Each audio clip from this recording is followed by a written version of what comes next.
ಸಹಾಯದಿಂದ ಒಂದು ದಿವಸಕ್ಕೆ 3 ಅಥವಾ 4 ಸರ್ಜರಿ ಮಾಡುವಂಥ ಕೆಪಾಸಿಟಿ ಅವರಲ್ಲಿ ಬರ್ತಾ ಇರೋದ್ರಿಂದ ಇಂಥ ಒಂದು ಒಳ್ಳೆಯ ಯಂತ್ರವನ್ನು ಸಾಮಾನ್ಯರಿಗಾಗಿ ತಂದಿದ್ದಾರೆ. ಅದರ ಸದುಪಯೋಗವನ್ನು ಎಲ್ಲರೂ ಮಾಡಿಕೊಳ್ಬೇಕು ಅಂತ ಹೇಳ್ತಾ ತಮಗೆ ವಿನಂತಿ ಏನು ಅಂದರೆ ಈ ವಿಷಯವನ್ನು ಜನಸಾಮಾನ್ಯರವರಿಗೆ ಮುಟ್ಟಿಸಿದರೆ ಪಾಪ ಆ ಜನತೆಗೆ ಹೀಗಿದೆ ಅನ್ನೋದು ಗೊತ್ತಾಗಬೇಕು. ಇದು ಒಂದು ತಂತ್ರಜ್ಞಾನ ಹೀಗಿದೆ ಮತ್ತು ಇದರ ಸದುಪಯೋಗವನ್ನು ನಾವು ಪಡೆದುಕೊಳ್ಳಿಕ್ಕೆ ಸಾಧ್ಯ ಅನ್ನೋದು ಗೊತ್ತಾದರೆ ಅವ್ರು ಪಡೆದುಕೊಳ್ತಾರೆ ಅಂತಕ್ಕಂಥ ಕಳಕಳಿಯಿಂದ ತಮ್ಮ ಮೂಲಕ ಈ ವಿಷಯವನ್ನು ಸಾಮಾನ್ಯ ಜನರಿಗೆ ತಿಳಿಸ್ತಾ ಇದ್ದಾರೆ. ನಮಸ್ಕಾರ.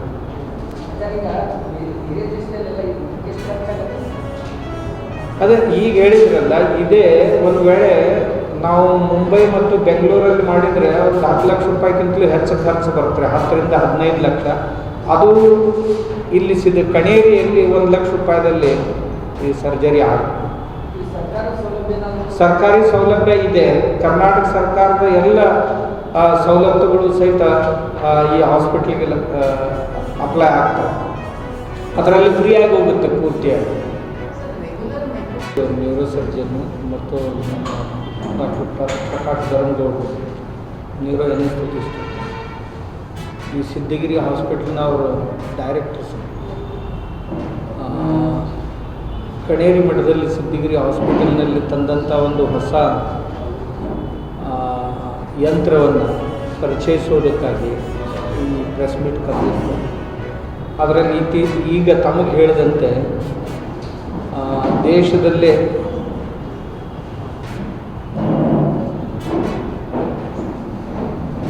ದೇಶದಲ್ಲೇ ಈ ತಂತ್ರಜ್ಞಾನದಲ್ಲಿ ಒಂದು ಹೊಸ ಮೈಕ್ರೋಸ್ಕೋಪನ್ನು ಸಿದ್ಧಗಿರಿ ಹಾಸ್ಪಿಟಲ್ನಲ್ಲಿ ತಂದಿದ್ದಾರೆ. ಅದು ಸಾಮಾನ್ಯ ಜನರ ಸೇವೆಗಾಗಿ. ಈಗ ಡಾಕ್ಟರ್ ಶಿವಶಂಕರ್ ಹೇಳಿದಂತೆ ಇದೇ ಮಷೀನನ್ನು ದಿಲ್ಲಿ, ಮುಂಬೈ, ಬೆಂಗಳೂರಂಥ ಶಹರಗಳಲ್ಲಿ ಬಳಸಿದರೆ ಪೇಷಂಟ್ಗೆ ಸುಮಾರು 10 ಲಕ್ಷಗಟ್ಟಲೆ ಖರ್ಚು ಬರುತ್ತೆ ಸರ್ಜರಿಗೆ.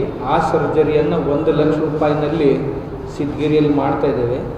ಮಷೀನ್ಗೆ ಹಣ ಖರ್ಚಾದರೂ ಸಹಿತ ಆ ಹಣವನ್ನು ಪೇಷಂಟ್ಗಳ ಮೇಲೆ ಭಾರ ಬೀಳದಂತೆ ನೋಡ್ಕೊಂಡು ಹೋಗ್ತಾ ಇದ್ದಾರೆ.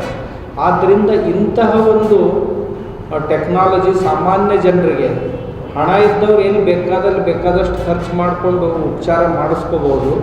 ಆದರೆ ಯಾರ ಹತ್ರ ಹಣ ಇಲ್ಲವೋ ಅಂಥವ್ರಿಗೆ ಈ ಸೌಕರ್ಯವನ್ನು ಒದಗಿಸುವ ದೃಷ್ಟಿ